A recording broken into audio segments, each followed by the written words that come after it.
Good.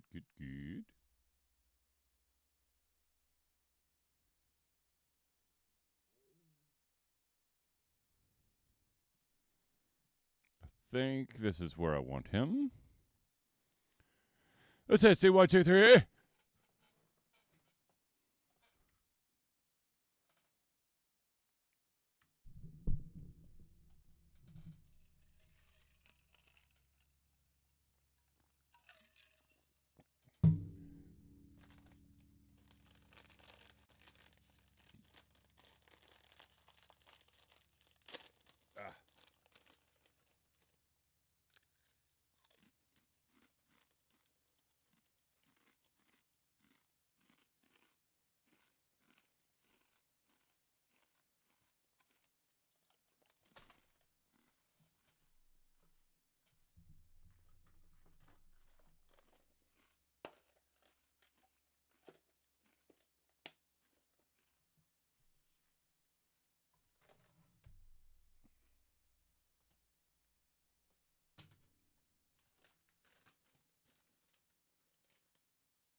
Ow!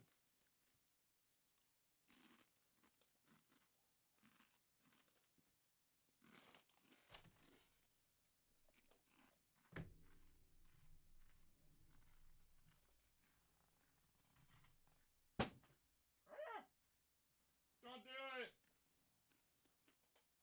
It's not worth it!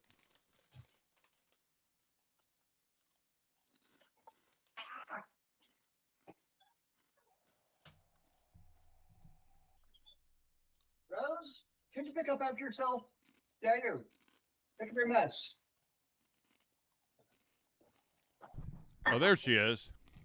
Now I see her. And now she's gone. It's all a terrible enigma.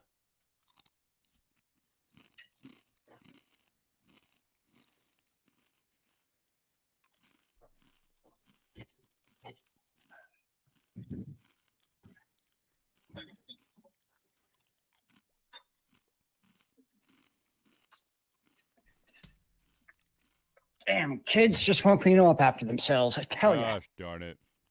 Crazy things. Kids these days. Am I right? Yep. All right. How's it going, you? It's going. All right. Where am I today? Okay. Hold on.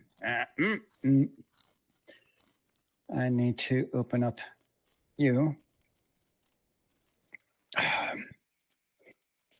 Oh, dear.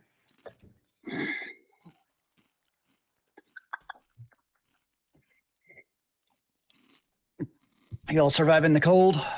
Yeah. It's a wonderful time. Oh, yeah. Do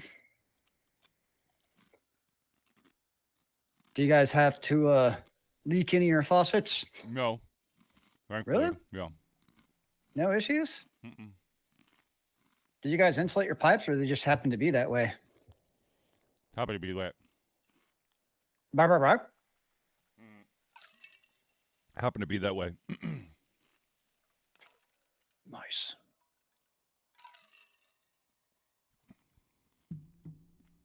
You even have, like, your kitchen is right along an exposed wall. Yo, that's insulated. So you know it's insulated? Nice. That is extremely wunderbar. Yeah.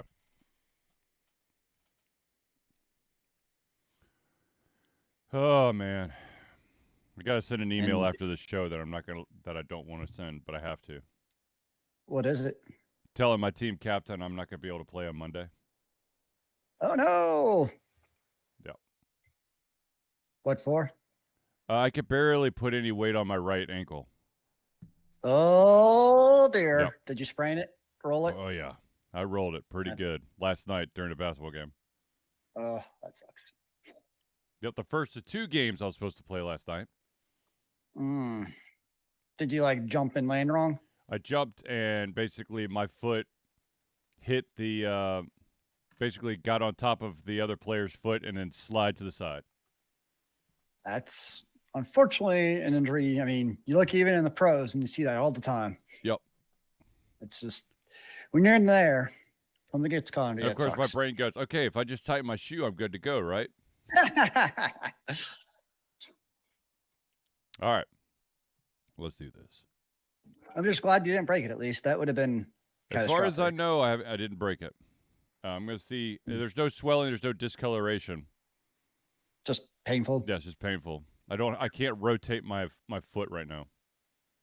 What are you doing in a box? That's where cats belong. In a box.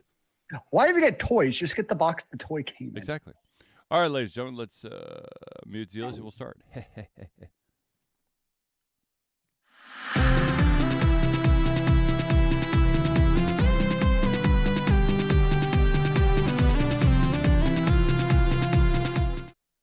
Hello, ladies and gentlemen, and welcome to another Dishealthy Confusion Thursday Night Hangout. Greetings and salutations. It is a Thursday, and I'm not confused because we're actually doing a Thursday night show. Whereas last Thursday, I'm like, am I live? Is this real? What is going on? Yes, yes. Tonight, we are back after taking a week off because, excuse me, because Charlie was at Chattacon. Chattacon! How was Chattacon? I've got right here the official booklet of Chattacon. Nice. Very nice art. There we go. Very cool, very cool. Chattacon was good. I mean, it's... I didn't know it was 1949. Ha, ha, ha, ha. It's the 49th ever Chattacon. That makes much more sense. All right, anyway, so Chattacon, of course, the convention that happens up in Chattanooga. I was there. My cousin Thomas came up and helped run the camera. We didn't do any interviews, though we did record quite a few panels.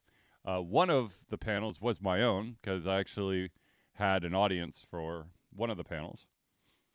Which panel? Ironically enough, so you finish making your indie game and you think you're done. We usually have a pretty good audience for the video games. Change it for the good? Question mark. Yeah, usually we have one on that. Did you not have a good one on this time Well, around? the problem was that panel was the first panel of the convention, and it was 2 hours. It said 2 hours before the actual opening of the convention on Friday, so it's a 5 o'clock panel on Friday.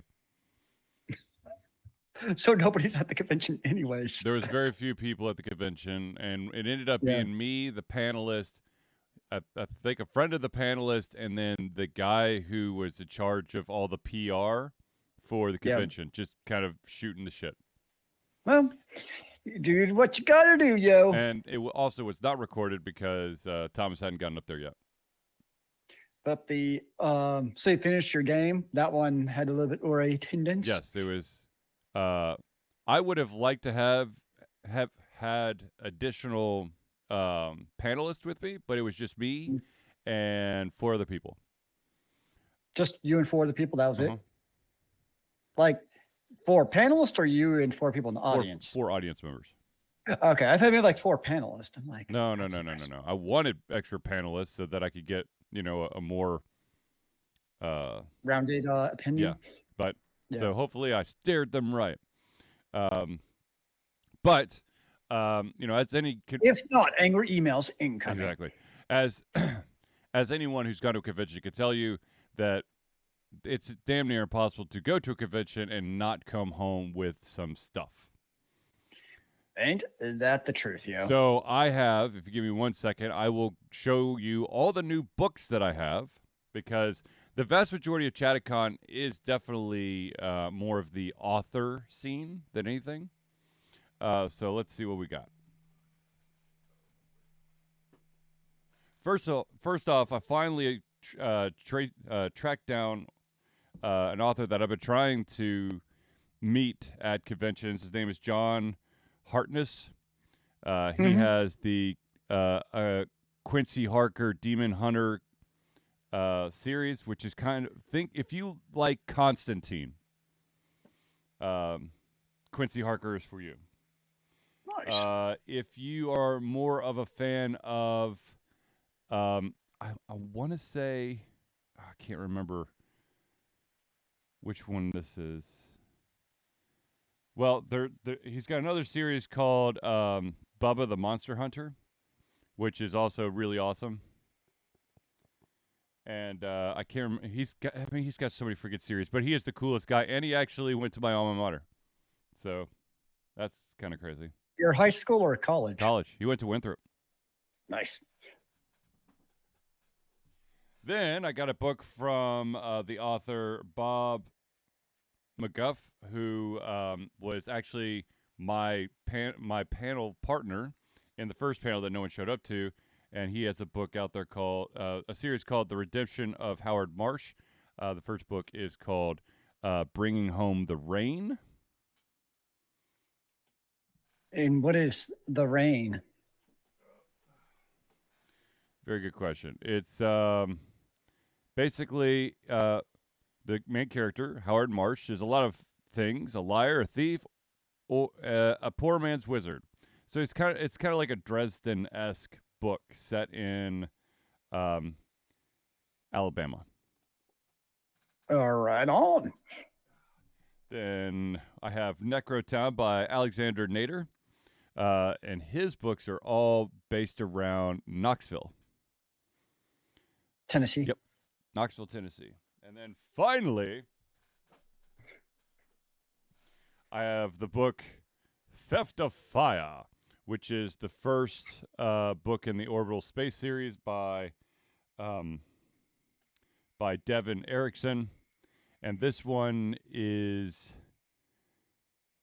basically it's centered around two main characters. Of course, they hate each other, but they have to work together if they want to get shit done. So, and are they stealing fire? I believe fire is probably slang for something else. Fair enough. Wait, when I go to like bigger conventions where they have like those really big book booths, like I always like run by them because I feel like they almost like guilt me. Yeah. Where they're like, "Hey, you like books?" And you're like, or they'll be like, "Do you read?" It's like, "Yes." It's like, "Then you must buy one of our books or you're a savage." Yes. Is basically how it comes across. I'm always like, "No, don't make me feel guilty." Oh, that reminds me. John Hartness is part of Falstaff Publishing, and him and two other individuals are they have a Kickstarter going right now. Let me see if I could get the Kickstarter up here. I've already kickstarted for it, and of course, because I don't want to get gypped on any of the books, I decided to go for the biggest Kickstarter that you can. Does that actually change the ability of you to get the books if it's Kickstarter successfully? So you could kind of like support the group, but aim more towards a specific author. Gotcha. So instead, I'm like, I don't want to play that game. I'll support all the authors, and then I want all that they promise. You want all of the books. You want all of the pages on dead trees to read. Exactly. So basically, here is, let's see, can I get the, let's see if this will work today. Or if my... You can do it. Oh, my God. Yeah, of course. I'm going to have to do it the hard way.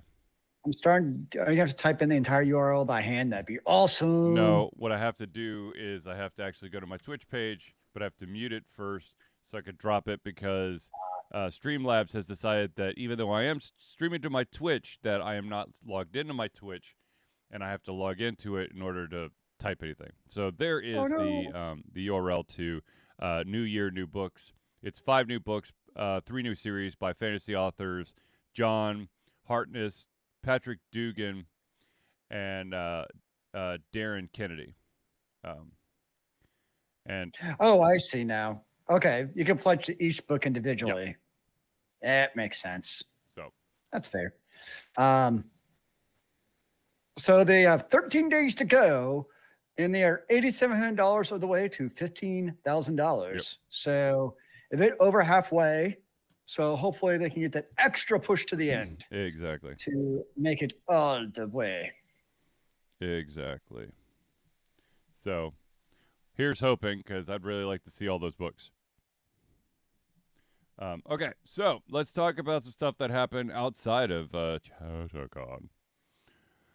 And let's start off with the fact that it is now becoming apparent that the Borderlands movie, the highly anticipated Borderlands movie, has basically gone into production hell. Oh no, not hell.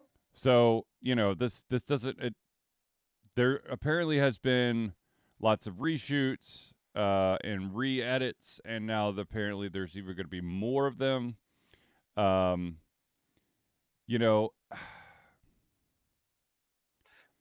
I Quick yeah, interruption before I yep, forget. One of the books, the cover is the album. It's a riff off of yes, Bruce Springsteen's "Born in the yep, USA." I saw, I'm like, I recognize that because I have it hanging on my wall in my other room. yes. I was curious to see if you were going to notice that. Anyways, you're saying We're talking about Borderlands the movie, and I personally was kind of hoping that we would have this thing basically almost in the theater by now, but apparently there's just been a ton of issues, and there's been the studio's faith in this movie actually being a success apparently is starting to waver. yikes. And I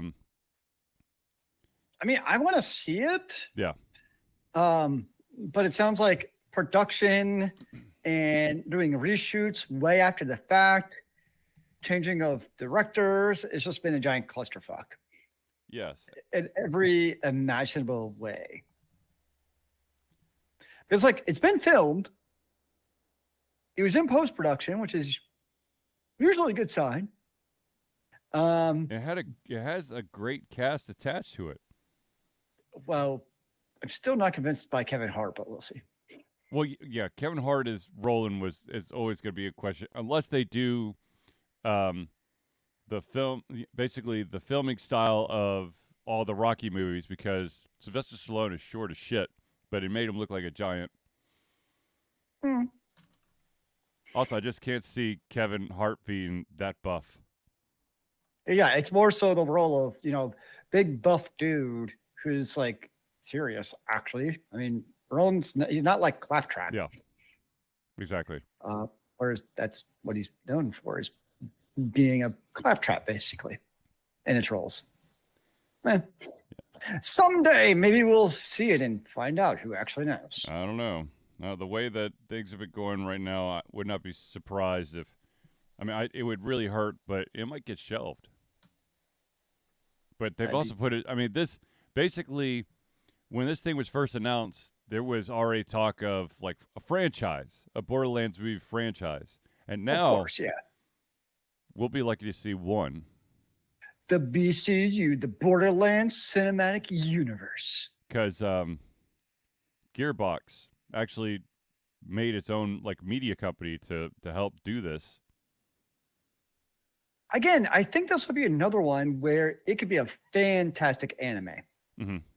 Like I mean, most video games for that matter, like are kind of the perfect median to just flip over straight into a anime. And like, I mean, yes, Borderlands is goofy, has great action, but it also actually has a real story. And like lots of side things going on and lots of things you can do with the story and the Vault Hunters. And obviously the Lilith being whoever she is, depending on which episode you're playing. So like there's a lot you can do. Right. So I hope so, because I mean, Borderlands is one of my fondest series I've played as far as video games. Well, because it's a lot of massacre and killing. Just Yeah, exactly what Zealeus ordered. It's great. It's great gunplay, and like the actual humor and everything is actually fun in it too. Right. Well, yeah. Like it is entertaining. Yes, I agree. So, all right. So, Borderlands the movie, who knows what's going to happen?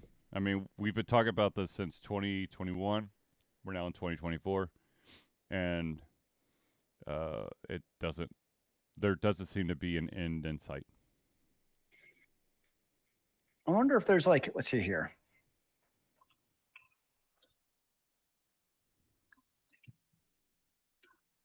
I'm seeing if there's like, is there odds that is it going like, does Vegas have odds that is it ever going to be released? I'm just curious.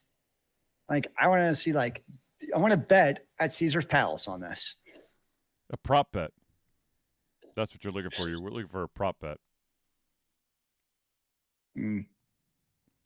Clearly, I know a lot about like gambling outside of playing poker.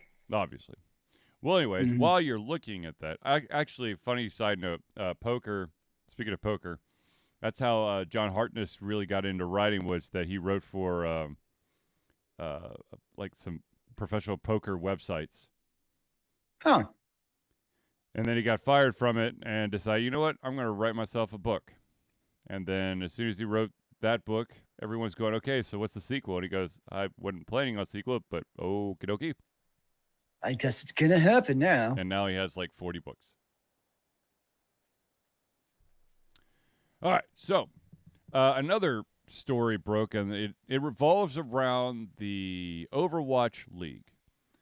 It seems that there is a... By the way, sorry, according to IMDb, the new release date is August 9th, 2024. Well, here's hoping. Who knows what that's going to happen? Yeah. All right, so there is a podcast out there called Uncoachable. And Uncoachable basically has a bunch of hosts that are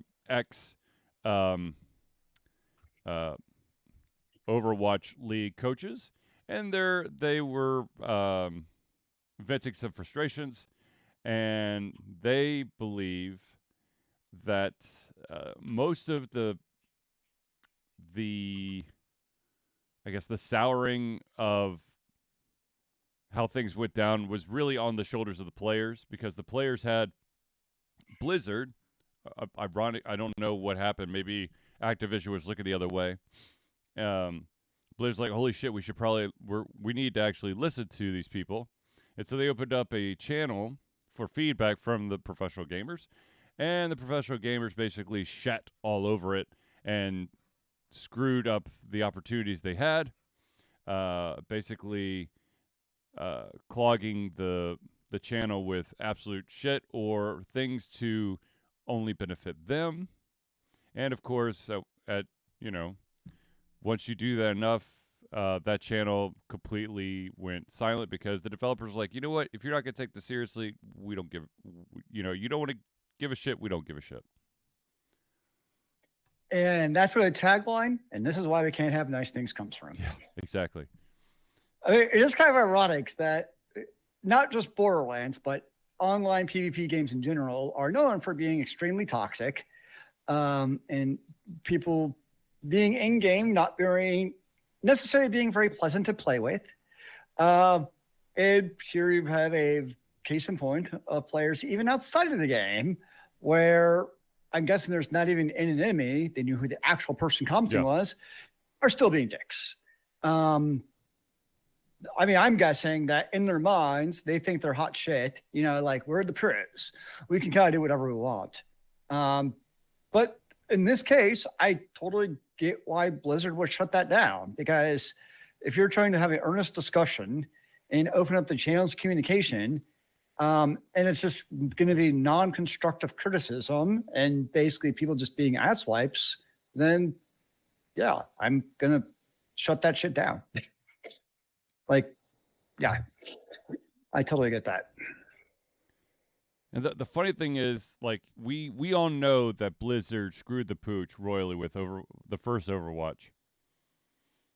Not because every other game out there was giving you new maps and new characters and new skins and new weapon skins and new exciting things, temporary modes, all that stuff. And Overwatch is like, here are your guys. I wouldn't say they screwed the pooch with Overwatch 1. It was Overwatch 2 that they screwed the pooch with. Oh no, I think that they absolutely screwed the pooch with Overwatch 2. I'm just saying that the reason why they had to even make an Overwatch 2 was because they just didn't do anything with Overwatch 1. Well, they didn't do anything because they're in the process of making Overwatch 2, which they changed what it was supposed to be. Yeah, that from a PvE-centric game with PvP elements to, It's just PvP v2 with some tacked-on PvE elements. Even so, I'll say for as much as crap as we give it, it's still one of the most played and watched games on Twitch. So it's like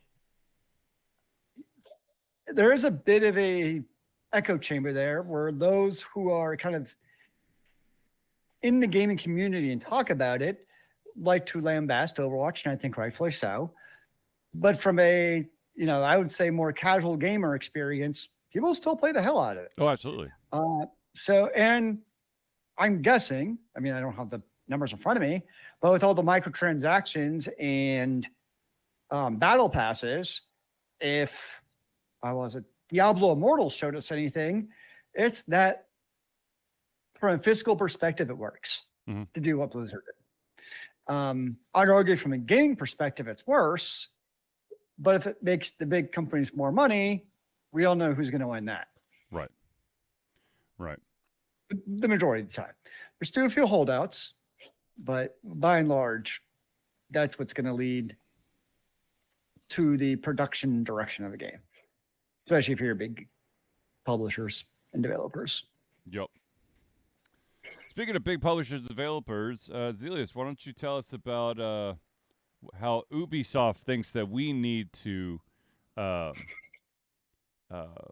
up to the fact that we don't own the games? No, I mean, the Ubisoft, I do as the CEO, is basically talking on a panel about it. And, the idea of game ownership and disc. And his argument is kind of like, on when it comes to physical media like DVDs and CDs and et cetera, by and large, I would actually agree with him on this, that people have largely given to streaming where they don't buy physical discs. Right. And I mean, I'll say for myself, when it comes to video games, like I haven't bought a physical game since basically like Civ 5 for the Nintendo Switch.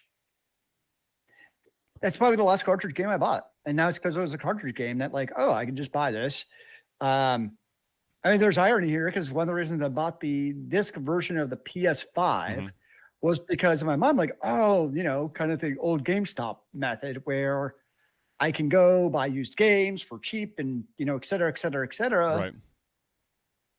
But what's also happened is, at least for me, yes, that's true. Like I could still, if I wanted to, buy used video games. But there's the cost of sorts of still going out to the store, searching eBay, whatever it is. Okay, maybe I buy a discount, but I also know at some point that game's also going to be on sale on the PS5. Right. It's kind of like back in the day with the physical disc. You didn't have that. Like if you went to GameStop and you saw, I'm just making up, Final Fantasy VII's on sale in the bin for $10. Like you're not like, oh, it's going to go on sale online anyways in like a year anyways. It's whereas now, like at least for me personally, like that's in the back of my mind, like, well, it's going to go on sale anyways, like online. Right. So to me, like that immediacy to having physical access, and like I think part of it for me is also the death of the mall culture. Like, I mean, think about it, we used to go to malls and you'd stop by EB Games and Media Play and these different stores, and you'd find like random shit on sale. Right. I don't know about you, but I don't know when the last time I did that is. It's been a very long time that I've actually been in a physical store. I'm trying to think of the last physical copy of a game I bought, and I want to say that it was probably Hyrule Warriors for the Switch. Solid choice. So I think it's, and we've talked about this on the show in the past, where, I mean, if you look at the, shrink wrapped EULA, you haven't really owned shit in a long time. Since the first Windows. Yeah, I mean, even like you own a disc, but technically you don't own it. You have the copyright permission to play it, which even then comes with restrictions on how you're supposed, like you're not supposed to play it for like in a classroom, for instance, actually a good example, or for like a large audience. So even then, even though you own the disc, you don't actually own the way in which it's allowed to be played. So that's been a thing forever. And I mean, I know it's easy to shit on the Ubisoft CEO, like, haha, look at us, but he didn't say anything incorrect, or I would argue anything controversial. And the reality is yeah. So what Sam said was when Ubisoft says stuff like that, it makes you want to go buy the nefarious outlets like CD Keys, Penguin, Mega Cheap. The one sketchy thing on those is a lot of times they're also using like stolen credit cards to also get those keys. So I get it, but at the same time, it's also, there is definitely a nefarious black market element to those as far as how are they getting those? Because they're real keys, but how are they getting those keys? I think is a valid concern by all parties. Well, and I agree. I think that we are now in, as we've noticed, as just like for Steam, it doesn't happen very often, but there's a couple times that the games have been delisted, and so you just lose that ability. I think the thing that kind of bugged me about what Ubisoft's guy was saying, it kind of made it sound more like it's a subscription. No, I agree. And I think that in the end, I think that's where he's going or wants to go, and that's where all of the big publishers want to go. Did you hear that the studio behind Baldur's Gate 3 goes, yeah, we're never going to do that? I did see that. And thank you. Like when I was mentioning earlier about like going to microtransactions and battle pass and all that stuff, there are always going to be the exceptions, thankfully, of those. I would say CD Projekt Red is currently still another good example. Where they offer DLCs, but they're actually content worth adding to the experience of the game. It's not like your old analogy. It's not like they released the game and the puzzle piece was already missing. It's at least intentionally. I mean, some people might say that was Cyberpunk 2077, but that was not the intention when it came out. Right.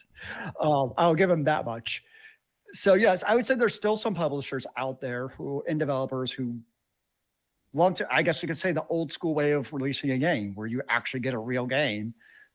And if it's a good game, people will buy it. Is it From Software who does the Elden Ring? Am I thinking of the right company? I think so. Like, I would say, the Souls games, some of those, like, that's another company I think is a great example where they do that. But what do these all have in common? They release really good, mostly single player experiences. Yeah, Elden Ring is From Software. Yeah, but again, these are all great single player games. Right. I know we've talked about in the past the single player dead, and I think unequivocally no. Like, granted, when I say that, the Ubisofts and EAs want them to be dead. They don't like them because they absolutely want you to be in the subscription service, 100%. They want to be doing the battle passes and the content packs and et cetera, et cetera, et cetera, because it lines their pockets much better. But there will always be a space for quality, non-predatory single-player games. Right. But I think that Ubisoft was trying to take a step forward and basically say, when you buy a game from us, be it single-player, multiplayer, whatever, you're basically paying it already has a TBA of to be announced death, where as soon as we're done with it, you're done with it. And that scares the crap out of me. Yes, I have gone strictly digital. I'm not buying physical copies of games now. But at the same time, there are some games that have not been updated in a long time, but I still could play them. And the way that the Ubisoft guy came off was, when we think that this game is not going to go anywhere, we're removing it, and so you lose that the ability to continue to play it ever forth. I do think if politicians actually did their damn job, I 100% believe that there should be a law that basically if you purchase a game, a company should not be able to revoke your privilege to play. Now, if your system, like let's just say 20 years from now, is compatible with it, they're under no obligation to update to make it compatible. Right. Like that I get. But if you're able to download it and you have I don't know, a Windows 10 box, because that you need an old box instead of DOS box, you should be able to download and play it. And they should not be able to basically revoke your privilege or ability to play that game. That should not be allowed. I've got some 486 games. Oh, jeez. On SX or DX. Well, yeah, no, man. I'm not telling you. And I know that if I try to play them, the computer would, the game would just implode because it wouldn't be able to handle it. Stam says, "What if you're caught hacking, then revoke?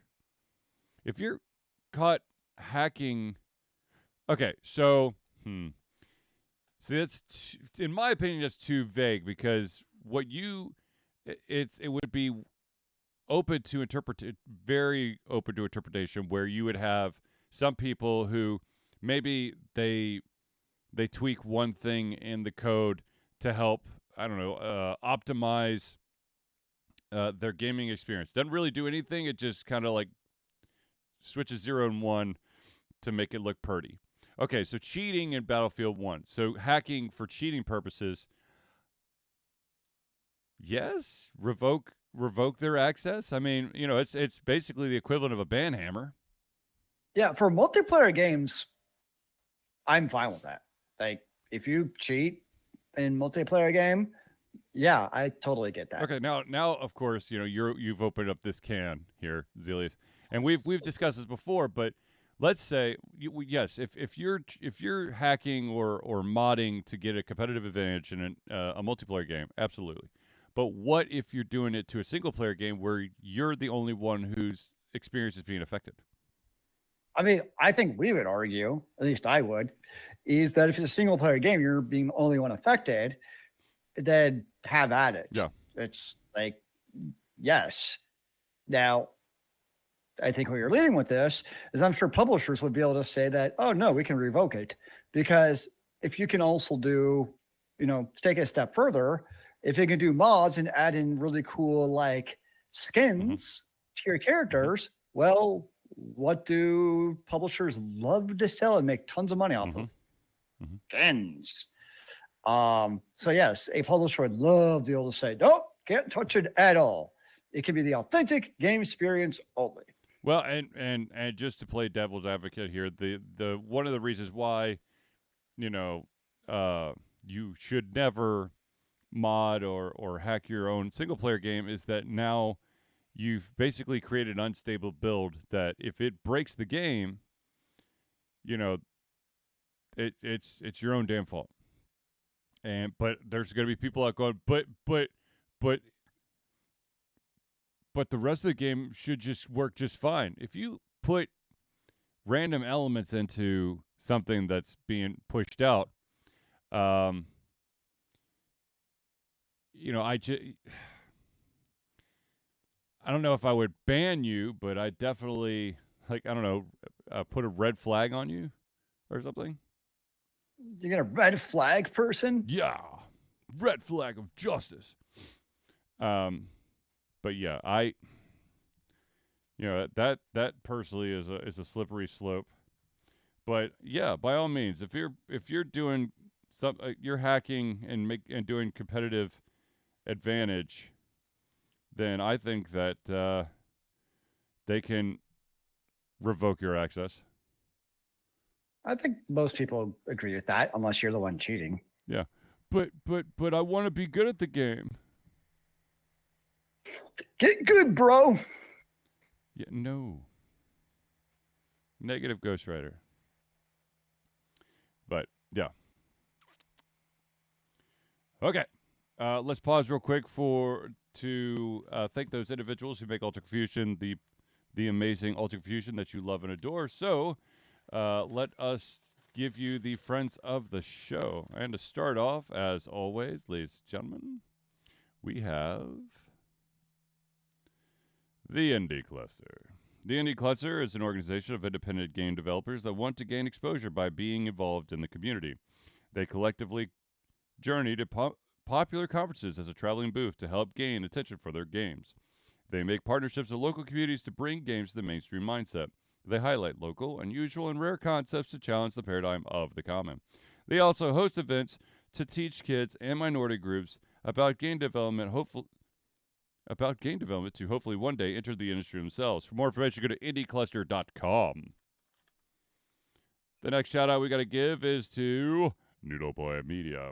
Founded in 2015 by Andrew Tran, Noodle Boy Media, previously White Kid 47 Media, is your choice for professional photo shoots, panel recordings at conventions. They pride themselves on providing a high level of professionalism, top-notch experiences, and quality services. If you want more information and to view their full list of services, check out facebook.com/noodleboymedia.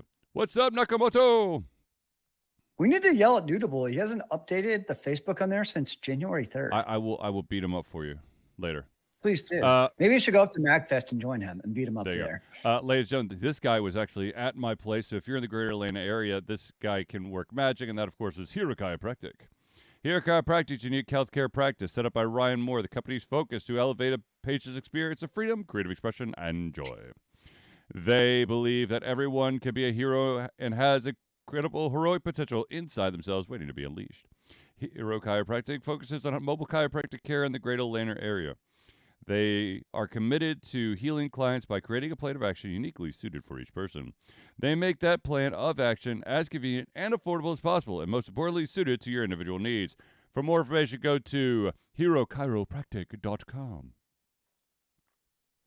The next shout out we got to give is to the music maestro himself, the gentleman who helped save us from a apparent copyright strike when we had non-copyrighted music, but whatever. Ladies and gentlemen, Crosspad Creative. Need a new logo or want to work on a full branding and content strategy? Or maybe you need music or audio for your content. Crosspad Creative offers a whole host of solutions for individuals and small businesses. Just email Josh at crosspadcreative@gmail.com and see what he can do for you. And finally, we got to give a shout out to the OG, the original patron of Ultra Confusion. That, of course, is Agile Axiom.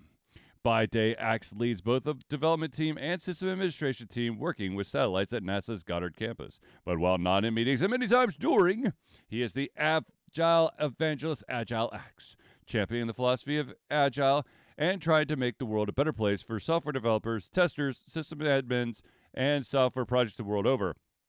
Decades of experience in software development and leading Agile teams are brought to bear against evil processes, inefficient work, and bad habits. For more information, go to agileaxiom.com. All right. Real quick, shout out to Battle and Brew, because we do this every single week. Battle and Brew is a phenomenal video game nerdy bar here in Atlanta, Georgia. It's, I guess, properly in Sandy Springs. Indeed. But they also have their new location, I believe, is now open in the Battery in Cobb County. So if you want to check out that area, by all means, go over there as well. But yes, Battle and Brew, an amazing place for me and you. See, I made it rhyme. Okay, now I'm sure that all you individuals out there want to know, how do I become a friend of the show? Well, I will tell you right now. Ladies and gentlemen, Ultra Confusion survives with the love and support of fans like you, and so we have a Patreon page. Patreon lets you, the fans, lovers, haters, demigods, interdimensional beings, gods, demons, aliens, swamp things, vampires, mummies, and so much more to become active participants in the work we love through a monthly membership. This gives you access to exclusive content, community, and insight into our creative process. In exchange, we gain a bit more freedom to do our best work and the stability we need to build an even stronger creative career. We currently have two tiers. We have the $1 tier, that's $1 a month or $12 a year.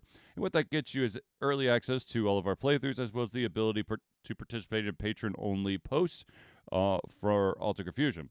If you're feeling really frisky, you can always go up to the $5 a month. That's $5 a month or $60 a year. Not only do you get everything at the $1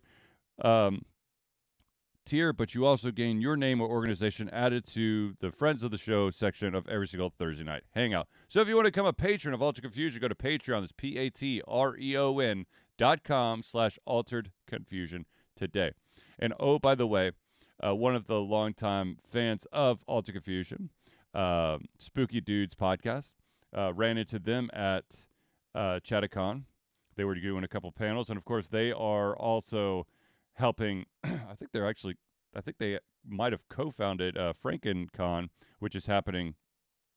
I want to say in May, but I could be wrong. Nice. And apparently, Battle and Brew at the Battery in Cobb County is not totally open, but apparently they have an open beta access weekend. Ooh, fancy. Intriguing. Very. Well, there you go. Well, anyways, if it's not a Monday, go to Battle and Brew, have fun. You can either get it, bring a board game, play, drink a bunch of fancy, really cool drinks, or cool food. Oh, also, Chattacon did that kind of food theme and drink theme while we're there. You had food and drink? That's crazy. No, talk. It's like, one of the drinks was the sorting hat drink, where the bartender decides which house you go into, and then you get a colored drink to for whatever house you're going to. I did not trust that bartender. He did not give off the vibes of knowing how to sort people correctly, so I refused the drink. Did he not look like Dumbledore? No, he did not. Well, that's disappointing. Yes. Sorry, Zealeus. Sorry for letting you down, or for him. I mean, he should have at least had like a giant cape and beard or something. You would think, but no. No. But hey, here's a game that seems to be around forever, and now there's gonna be a third one. It's Plants vs. Zombies 3 has been announced. And there's going to be early access to the game in a specific regions, which I'm going to. First of all, the full name of the game is going to be Plants vs. Zombies 3. Welcome to Zomburbia. It is a new mobile game.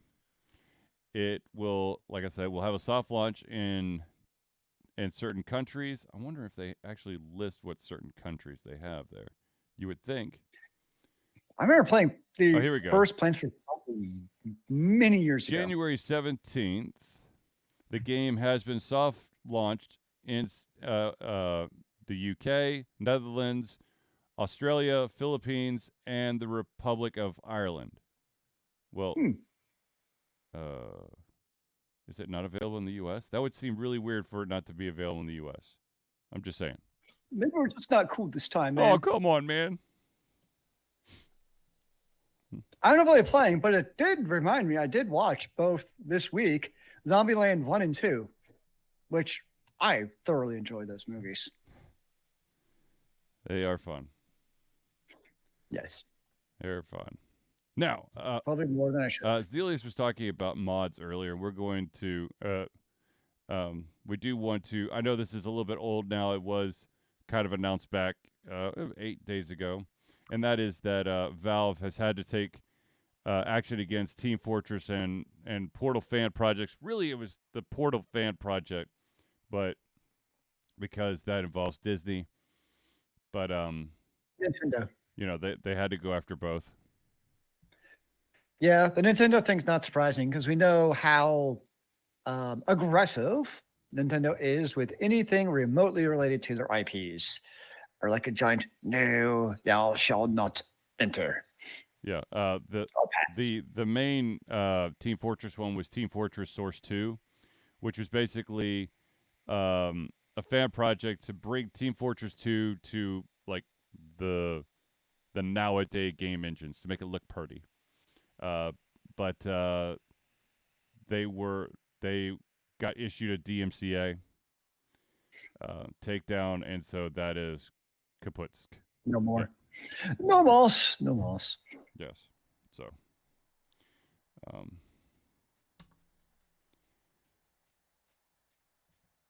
of course, I just closed. While switching through tabs, I accidentally hit the X tab instead of switch to it. So give me 1 second. Let me get this story up. Unless Zealeus has any thoughts or subjects he wants to discuss.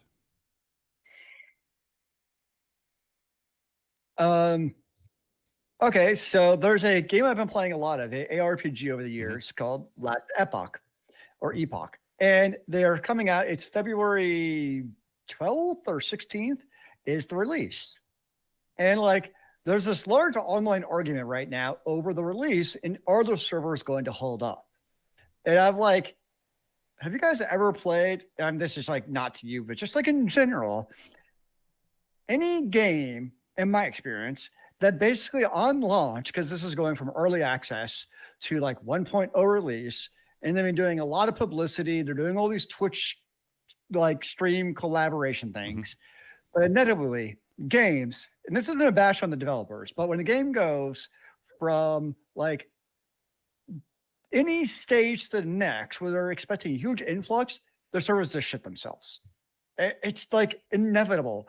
It'll be like, do you hate the devs, man? Do you not think they're capable? I'm like, no, it's just, I've been gaming for many, many years, and it's just, it's what happens. A game comes out, it's online, you just can't like predict the amount of influx of players you're going to get. And I know like all the cloud providers say there's like a magic scale button, but it's not quite as literally as simple as just pressing scale as much as we wish it were. And it's what happens. And I'll log in 2 weeks later and it'll be fixed by then, hopefully. Yeah, hopefully. I mean, look, case in point is that huge SimCity release many years ago, where apparently they just didn't understand that people wanted to play SimCity and they crashed it.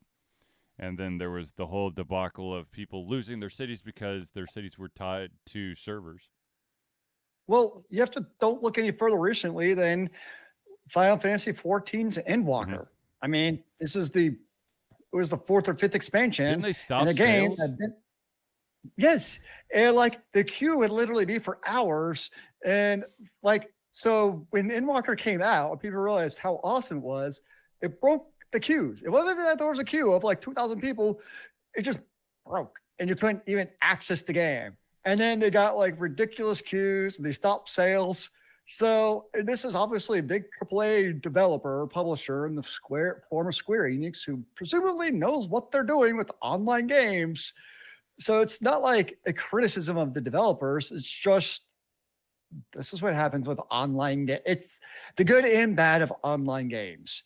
Is when you have online games, and if something is as fantastic as we hope it is, and everyone comes and flocks to it, servers break. I do, before I forget, I do want to point out something. This is for all those individuals out there who love their single player games, and that is that there is a single player game that has dethroned Call of Duty Modern Warfare 3 with their sales record, and that of course is Hogwarts Legacy. Indeed.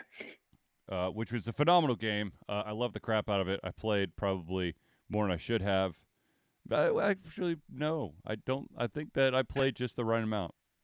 Though I am interested in the DLC, and I'm yes, I might come back. There's very few games to me that catch like a magical moment, right? There might be like, oh, that was cool or that was fun, but just a moment where like I just sit there smiling. Yeah. For me, that first time in Hogwarts, when like you get your broomstick and you're flying over and you have that landscape where you see like, you know, all of the landscape, you turn around and you see like in the dark and you see like Hogwarts lit up. Yep. I just sat there. It's like, this is fucking awesome. It's very pretty. Like it gave it gave the feels. Yes. Agreed. It did. It's hard to do that in video games, especially I think for when you've seen, I think as you and I have a lot of video games over the years. Yep. That's actually what honestly burns me out of a lot of games is I'll start a game and like an hour in, I'm like, I know I haven't played this game, but I've played this game before. Yeah. Yeah. Yes. There's too many games to name that fall under that category. Yeah. So I was definitely, that was I would say my most enjoyable game of 2023 personally. I don't know if that means best necessarily, but just enjoyable to play. So there's been some news coming around that's basically said that all of the Netflix Marvel shows are canon. And unfortunately, one of these shows that was not on Netflix, it was on Disney Plus, but is in the MCU, It doesn't look like they're going to get a second season. That, of course, is She-Hulk, which I actually enjoyed. Mm. I think it was kind of silly, kind of stupid, but I enjoyed She-Hulk the lawyer. I made it through all of the oh my gosh, Daredevils, the Jessica Joneses, and the Defenders. Yep. I did not watch any of Luke Cage or What about Punisher? I did not watch Punisher. I could not watch Which is Iron funny. Fist. I tried once. No, Iron Fist I had no interest in. I am Iron Fist. Great. That's awesome. Next episode. I am Iron. Okay, seriously? We got it. I'm Iron Fist. It's like it's literally like it was like a human trying to be Groot. It's literally like everybody's like, I'm Iron Fist. I'm like, oh, shut the fuck up, dude. I'm curious if the Daredevil coming back to D plus will be as R-rated as the Netflix OG version. After showing what Echo is, which is in the Daredevil universe, and it being R, I would not be surprised. I haven't seen it. Have you watched Echo? I haven't seen it. I've seen trailers and I've seen like bits and pieces. I haven't actually sat down to watch an entire episode, but it's dark, and it's the Echo was introduced in the Hawkeye TV show on Disney Plus, and I was like, okay, well she is one badass mofo, and apparently she's like breaking legs and arms in this show. So, but yeah. Apparently, it's triggering like a bunch of right wingers too. Whatever. Because she's disabled and she's a lead of the show, and that shouldn't be a thing. Yes, she's deaf. But somehow they didn't say the same thing about Matt Murdock. Imagine that. Strange. Yes, a white Caucasian and white are the same thing, moron. A white blind man who is a vigilante by night who beats the shit out of people. They have no problem with that. I think we can leave it at that. Yeah. So strange. So weird. Okay. So I do want to.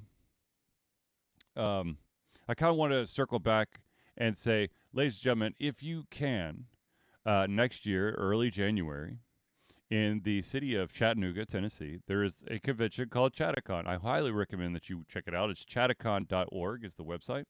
If you pre-buy your badges now, I believe it's at a much lower discount. Day of is $50 for the 3-day pass. And Ultra Confusion will be back for another one. I'm just telling you that right now. We'll be back at Chattacon in some shape or form. So it's going up to $60 next year, but buying it now is $30. See? Get it now. And don't make the mistake I did. Don't buy a pass and then also under the same name apply for panels, because panelists get in for free, and they thought that they had a typo and they just removed one of the instances. Wait, you mean it isn't like one of those, if you do 3 panels, we're not, no, and it can't not be that one. back. We talked about, me and the spooky dudes definitely talked about the convention that Zealeus is hinting at. If you want to know more about that, we could tell you offline, because I don't need to start another flame war with them. But it was a good convention. It was, but the very power-hungry SOBs running the damn thing. But like I said, chattacon.org, check it out. Also, another shout-out for all the authors that I ran into. I'm going to grab the books one more time to flash them up on screen, so give me like 2 seconds.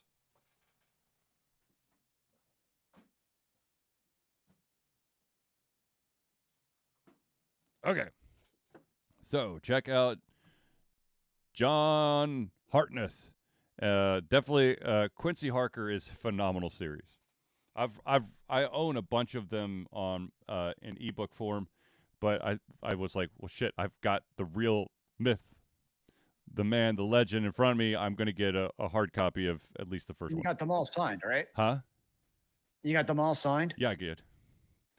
Good. Just making sure. Devin Erickson's Theft of Fire. Apparently, he is in talks for an audiobook with a very well-known uh, person, but he can't reveal it until he works out all the details. So be on the lookout for that. Bob McGuff and uh, bringing home the rain, the redemption of Howard Marsh, book 1, which is more of a Harry Dresden style book, and then Necrotown by Alexander Nader, a Mountain City Chronicle, which is based in Knoxville, Tennessee. Every time you talk about Quincy Harker and the Demon Hunter, it makes my mind goes to Witch Hunter, a Warhammer Black Library book, or Omnibus, which was a great series. But every time you say that, I'm like, Witch Hunter. Wait, no, wrong series. And once again, I know I thanked everyone at the beginning of the year, but I'm going to do it again.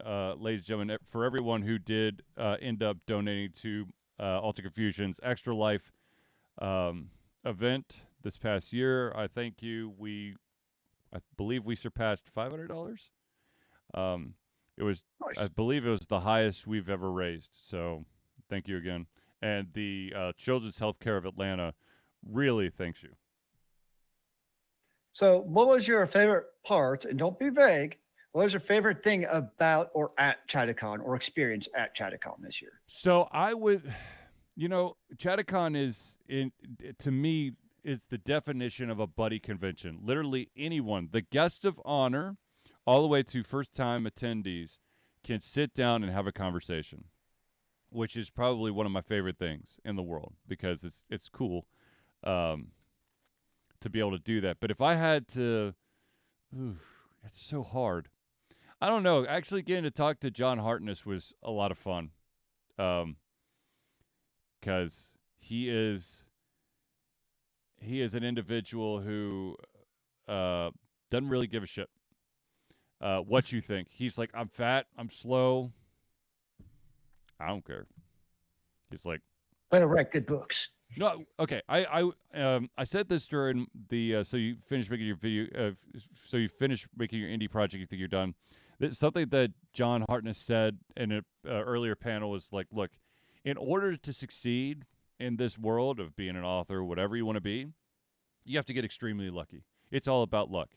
But here's the secret: the harder you work, the luckier you're going to become.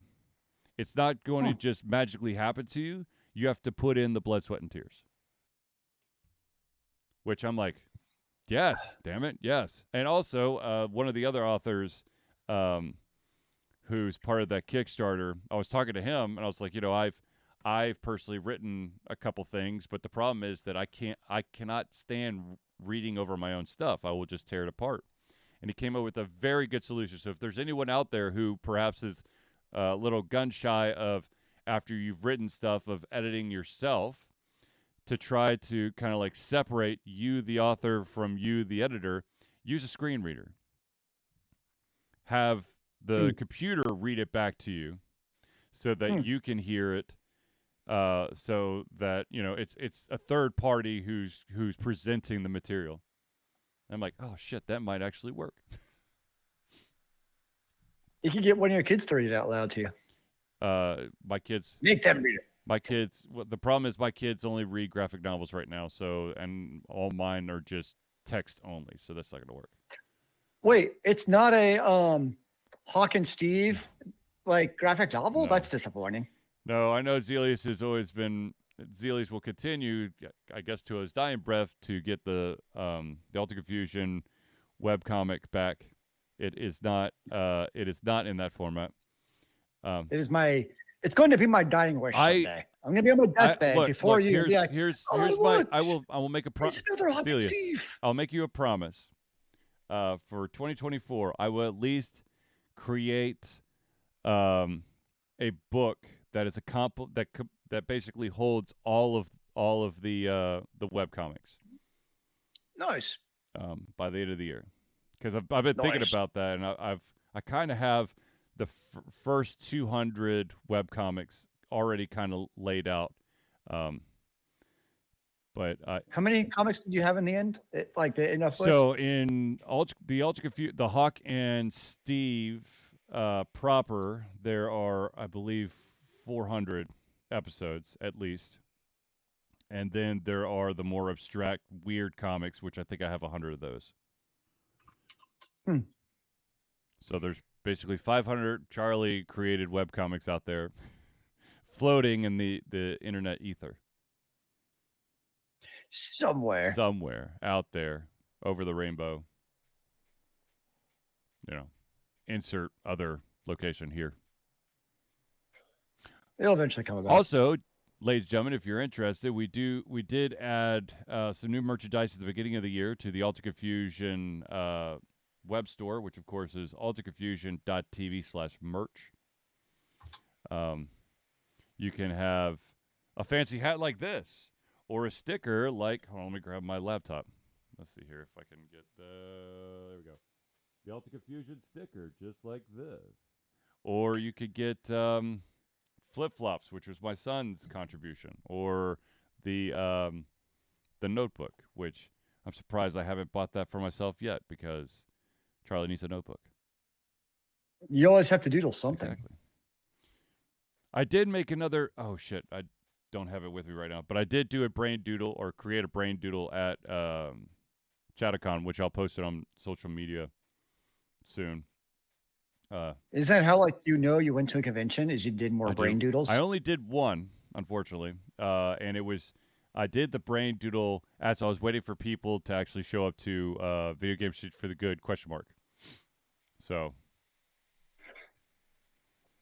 that just ended up being, like I said, just a kind of shoot the shit chit chat with a couple of people, and we ended up talking about Starfield and Cyberpunk 2077. And a couple other. That sounds like the perfect Chattacon setup. Exactly. Yeah.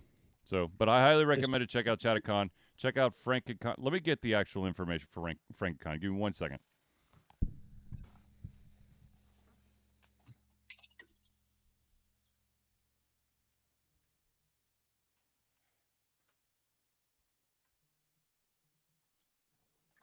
I'm guessing that's FrankCon. Okay, FrankCon 2024 is happening May 10th and 11th. Damn it. May 10th through 11th, 2024, at the Hilton Knoxville Airport.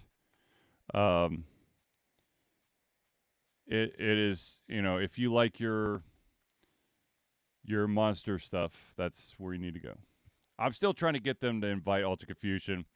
I have to keep reminding them that there are such things as horror video games. And I do play them, so it's not like it's completely out of my wheelhouse. And I will be willing to embarrass myself and talk about how I feel. I'm still scared to death of the original Blair Witch Project, which I've never actually seen.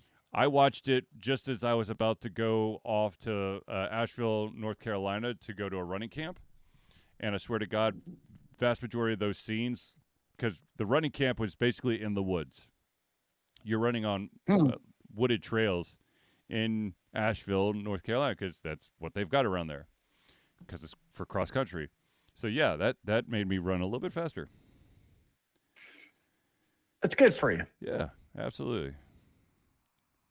Apparently, there's going to be clowns there, so I'm not going. Oh, for the love of God. No, one of the actual honored guest is Mr. Unhappy, and he looks like a sketchy version of somebody from the Insane Clown Posse. Nice, I think, or not. I don't know. Open interpretation. I do not approve. Anyways, funny. One more funny story from Chattacon for you, and that is that when I did the so you finished making your indie project, do you think you're done? I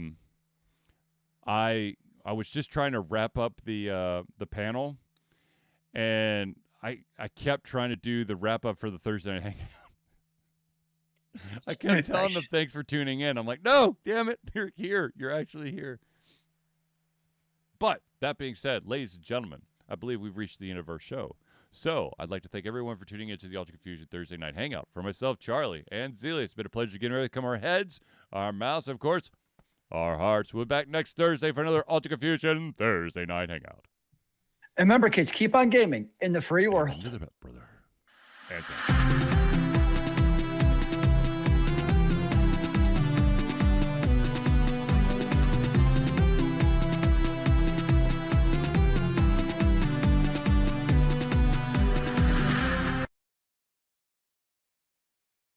Sam, you caught both of us to giggle there.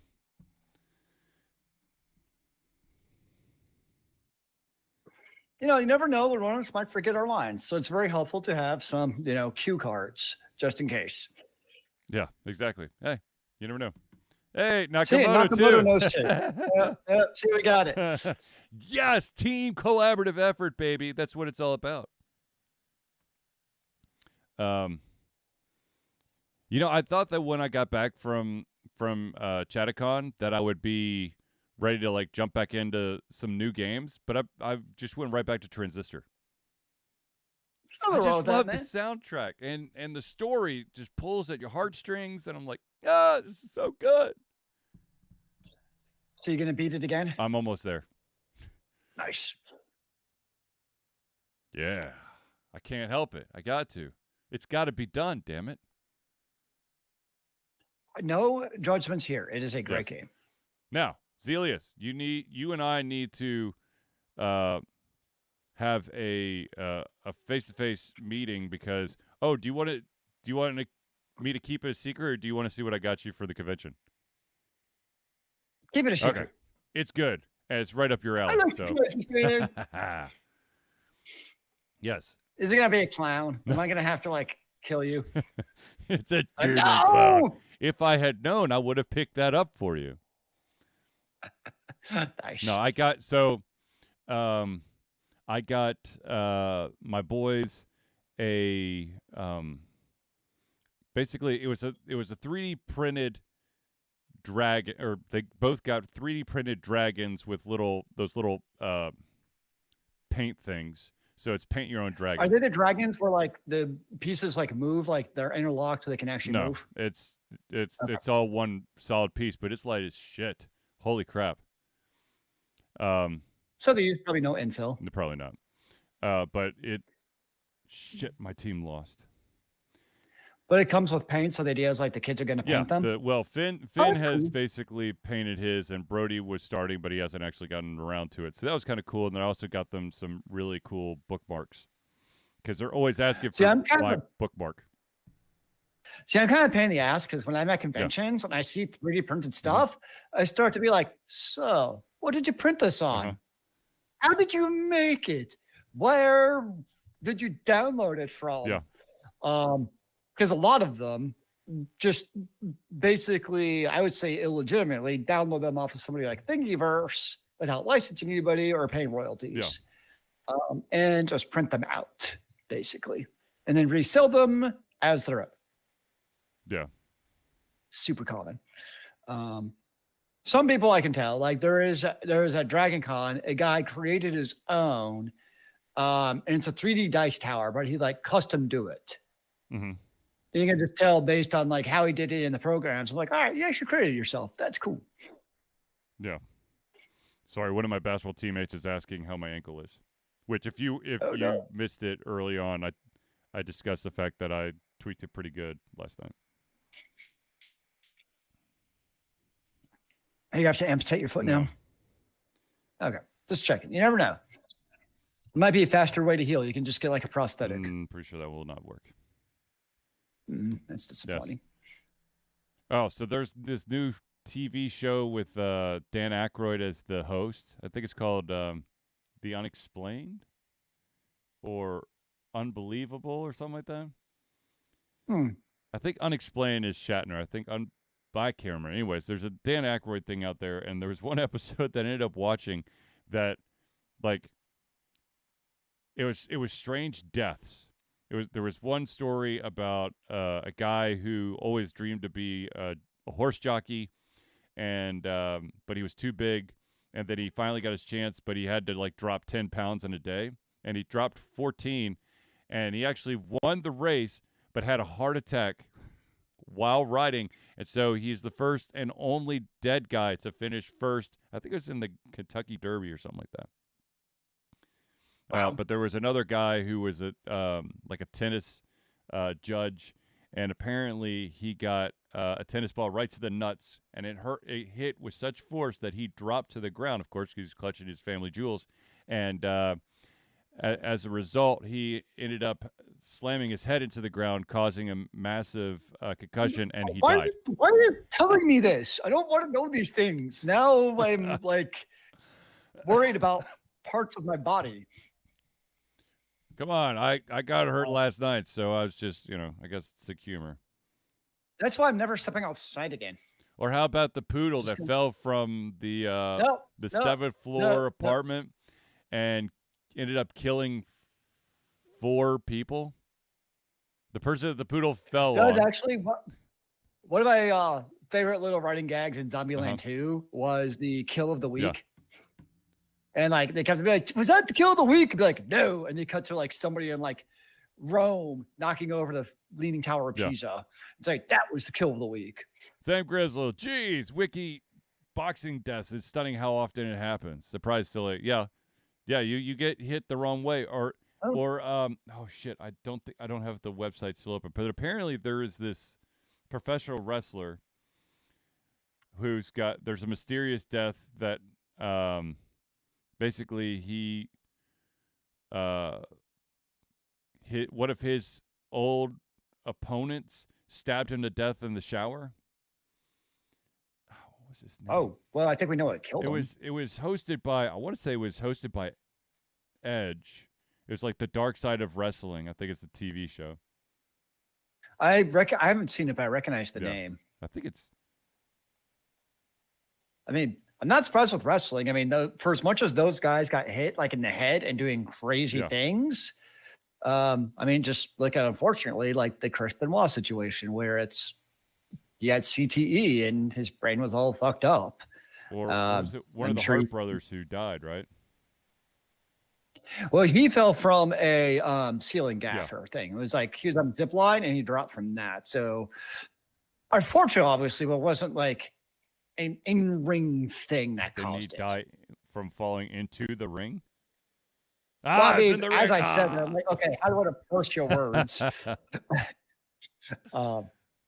So yeah, but it's especially like the old timer wrestlers, like they didn't even can barely walk. Yeah, again, that's why I don't leave ever. I just stay inside with my cat. It's glorious. What's his name? The guy who's now like a yoga guru, DDP, Diamond Dallas Page. Oh yeah. Like he's actually helped people walk again. No, that's like, I know like wrestlers have talked about where like they can actually move now because they went to DDP's yoga. Yeah. Which makes sense because, being like having those limber joints and stretching can only be good for you. So I totally get it. Yeah. All right, ladies and gentlemen. Like, I'm going to end the stream. I was going to say with Sam talking about boxing is then because you still have, my thing has always been like schools trying to implement football programs. And I'm like, and what does football cause? CTE. It doesn't really matter how well you train them. I know they have like safe tackling, but I'm like, it's still people with helmets flying at you trying to tackle you. Like, yeah.